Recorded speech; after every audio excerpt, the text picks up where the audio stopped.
नमस्कार, आप सुन रहे हैं यह ऑडियो बुक NSSIT बॉम्बे द्वारा प्रस्तुत चैनल वॉइस फॉर पर्पस पर।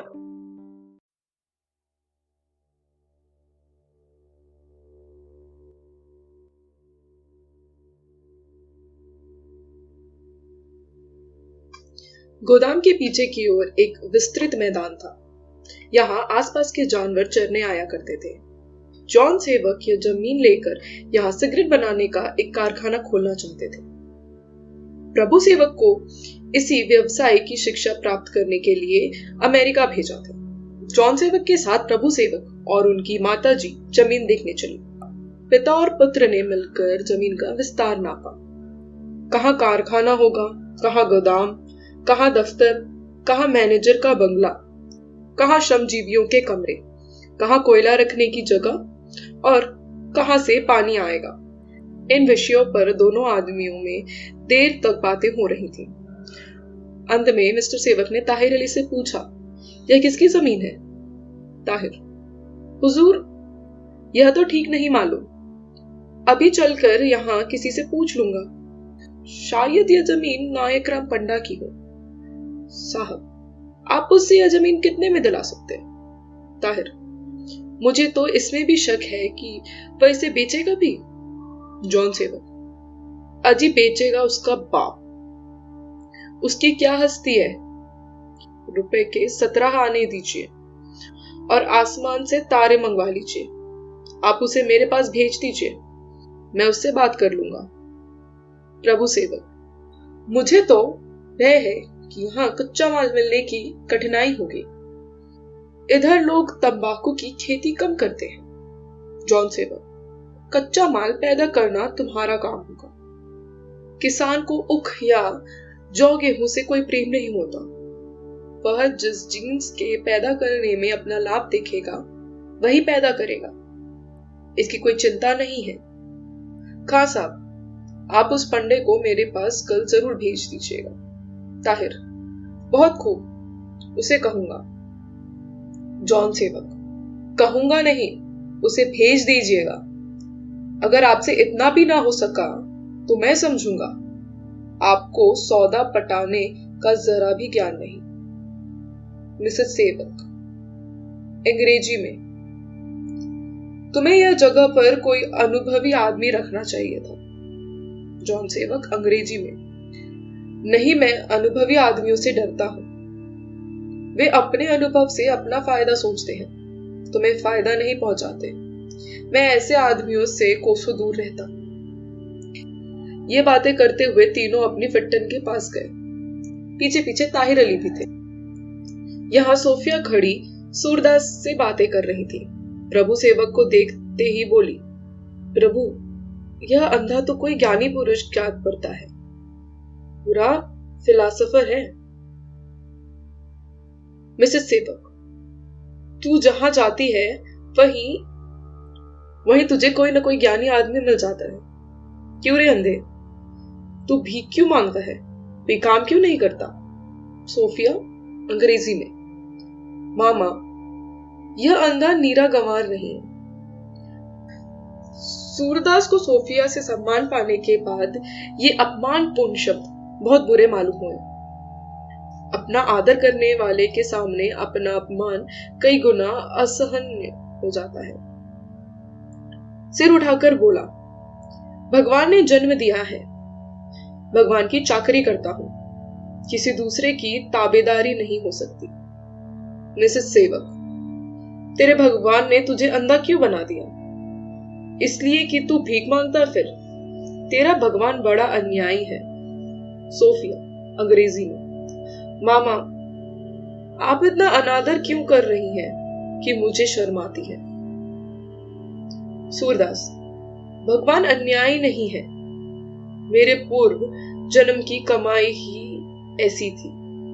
जैसा कर्म किया है वैसा फल भोग रहा हूं। यह सब भगवान की लीला है। वह बड़ा खिलाड़ी है, घरौंदे बनाता बिगाड़ता रहता है। उसे किसी से बैर नहीं। वह क्यों किसी पर अन्याय करने लगा? सोफिया, मैं अगर अंधी होती तो खुद को कभी माफ न करती। सूरदास, मिस साहब, अपने पाप सबको आप भोगने पड़ते हैं, भगवान का इसमें कोई दोष नहीं। सोफिया, मामा, यह रहस्य मेरे समझ में नहीं आता। अगर प्रभु यीशु ने अपने हृदय से हमारे पापों का प्रायश्चित कर दिया, तो फिर ईसाई समान दशा में क्यों नहीं है? अन्य मतालंबियों की भांति हमारी जाति में अमीर गरीब, अच्छे बुरे, लगड़े लूंगे, सभी तरह के लोग मौजूद हैं। इसका क्या कारण है? मिसेस सेवक ने अभी कोई उत्तर न दिया था कि सूरदास बोल उठा। मीम साहब, अपने पापों का प्रायश्चित हमें आप करना पड़ता है। अगर आज मालूम हो जाता कि किसी ने हमारे पापों का भार अपने सर ले लिया, तो संसार में अंधेरा मच जाता। मिसेस सेवक, सोफी, बड़े अफसोस की बात है कि इतनी मोटी सी बात तेरे समझ में नहीं आती। हालांकि रेवरेंड पिम ने स्वयं कई बार तेरी शंका का समाधान किया है। प्रभु सेवक सूरदास से, तुम्हारे विचार में हम लोगों को वैरागी हो जाना चाहिए, क्यों? सूरदास, हाँ, जब तक हम वैरागी न होंगे दुख से नहीं बच सकते। जॉन सेवक, शरीर में भभूत मलकर भीख मांगना स्वयं सबसे बड़ा दुख है। यह हमें दुखों से क्यों कर मुक्त कर सकता है? सूरदास साहब, वैरागी होने के लिए भभूत लगाने और भीख मांगने की जरूरत नहीं। हमारे महात्माओं ने तो भभूत लगाने और जटा बढ़ाने को पाखंड बताया है। वैराग तो मन से होता है। संसार में रहे पर संसार का होप करना रहे, इसी को वैराग कहते हैं। मिसेस सेवक, हिंदुओं ने ये बातें यूनानी के जप्पवे से सीखी है, किंतु यह नहीं समझते कि इनका व्यवहार में लाना कितना कठिन है। यह हो ही नहीं सकता कि आदमी पर दुख सुख का असर ना पड़े।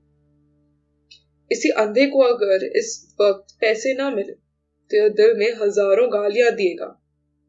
जॉन सेवक, हाँ, इसे कुछ मत दो, देखो क्या कहता है। अगर जरा भी बूंद बनाया तो हंटर से बातें करूंगा, सारा वैराग भूल जाएगा। मांगता है भीख, धोले धोले के लिए मीलों कुत्तों की तरह दौड़ा है।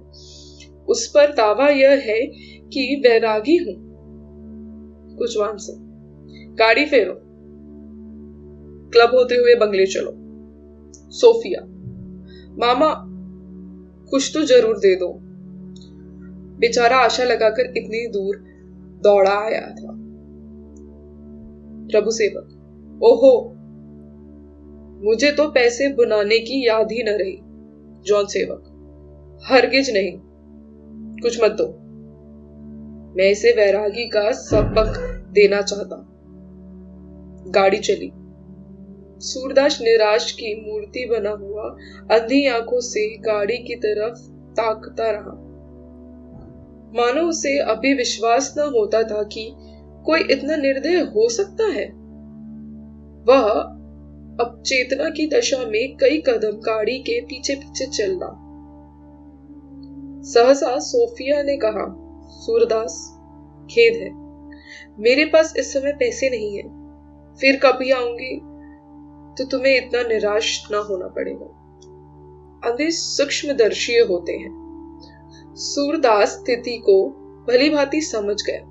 हृदय को कलेश तो हुआ, पर बेपरवाही से बोला, मिस साहब, इसकी क्या चिंता?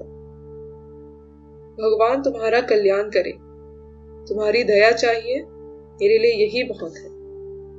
सोफिया ने मां से कहा, मामा, देखा आपने, इसका मन जरा भी मैला नहीं हुआ। हाँ, दुखी तो नहीं मालूम होता।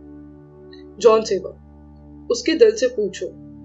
मिसेस सेवक, गालियां दे रहा होगा। गाड़ी अभी धीरे धीरे चल रही थी। इतने में ताहिर अली ने पुकारा, हुजूर, यह जमीन पंडा की नहीं, सूरदास की है, यह कह रहे हैं। साहब ने गाड़ी रुकवा दी। लज्जित नेत्रों से मिसेस सेवक को देखा।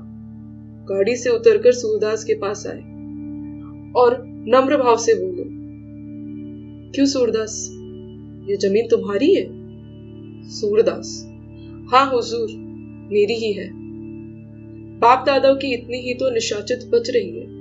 जॉन सेवक, तब तो मेरा काम बन गया।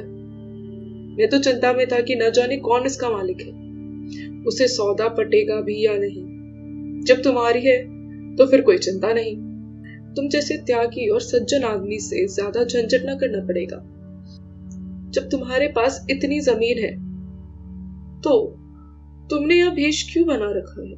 सूरदास, क्या करूं हुजूर, भगवान की इच्छा है, वह कर रहा हूं। जॉन सेवक, तो अब तुम्हारी विपत्ति कट जाएगी। बस यह जमीन तुम मुझे दे दो। उपकार का उपकार और लाभ का लाभ। मैं तुम्हें मुंह मांगा दाम दूंगा।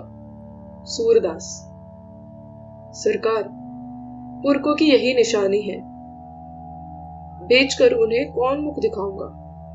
जॉन सेवक, यही सड़क पर एक कुआं बनवा दूंगा, तुम्हारे पुरखों का नाम चलता रहेगा। सूरदास, साहब, इस जमीन से मोहल्ले वालों का बड़ा उपकार होता है। कहीं एक अंगुल भर चरी नहीं है। आसपास के सब ढोड़े यही चरने आते हैं। बेच दूंगा तो ढोड़ों के लिए कोई ठिकाना न रह जाएगा। जॉन सेवक, कितने रुपए साल चराई के पाते हो? सूरदास, कुछ नहीं, मुझे भगवान खाने पर कोई यूं ही दे देता है, तो किसी से चराई क्यों लूं? किसी का और कुछ उपकार नहीं कर सकता तो इतना ही सही। जॉन सेवक आश्चर्य से, तुमने इतनी जमीन यूं ही चराई के लिए छोड़ रखी है? सोफिया सत्य कहती थी कि तुम त्याग की मूर्ति हो। मैंने बड़े बड़ों में इतना त्याग नहीं देखा। तुम धन्य हो, लेकिन जब पशुओं पर इतना दया करते हो तो मनुष्य को कैसे निराश करोगे? मैं यह जमीन लिए तुम्हारा गला ना छोड़ूंगा। सूरदास, सरकार, यह जमीन मेरी है जरूर, लेकिन जब तक मोहल्ले से पूछ ना लूं कुछ कह नहीं सकता। आप इसे लेकर क्या करेंगे? जॉन सेवक, यहां एक कारखाना खोलूंगा जिससे देश और जाति की उन्नति होगी, गरीबों का उपकार होगा, हजारों आदमियों को रोटियां मिलेंगी। इसका यश भी तुम्ही को होगा। सूरदास, हुजूर, मोहल्ले वालों से पूछे बिना मैं कुछ नहीं कह सकता। जॉन सेवक, अच्छी बात है, पूछ लो, मैं फिर तुमसे मिलूंगा। इतना समझ रखो, मेरे साथ सौदा करने में तुम्हारा घाटा ना होगा। तुम जिस तरह खुश होगे उसी तरह खुश करूंगा। ये लो, जेब से 5 रुपए निकालकर, मैं तुम्हें मामूली भिखारी समझ लिया था, उस अपमान को क्षमा करो। सूरदास, हुजूर, मैं रुपया लेकर क्या करूंगा? धर्म के नाते 2-4 पैसे दे दीजिए तो आपका कल्याण मनाऊंगा, और किसी नाते से मैं रुपया ना लूंगा। जॉन सेवक, तुम्हें 2-4 पैसे क्या दूं? इसे ले लो, धर्मार्थ ही समझो। सूरदास, नहीं साहब, धर्म में आपका स्वार्थ मिल गया है, अब यह धर्म नहीं रहा। जॉन सेवक ने बहुत आग्रह किया, किंतु सूरदास ने रुपया नहीं लिया। तब वह हार कर गाड़ी पर जा बैठे। मिसेस सेवक ने पूछा, क्या बातें हुई? जॉन सेवक, यह तो भिखारी पर बड़ा घमंडी है, 5 रुपए देता था, ना लिए। मिसेस सेवक, है कुछ आशा? जॉन सेवक, जितना आसान समझता था उतना आसान नहीं। गाड़ी तेज हो गई। उम्मीद है ये सुन के आपको मजा आया। और दिलचस्प ऑडियो बुक सुनने के लिए इस चैनल को लाइक, शेयर एंड सब्सक्राइब कीजिए।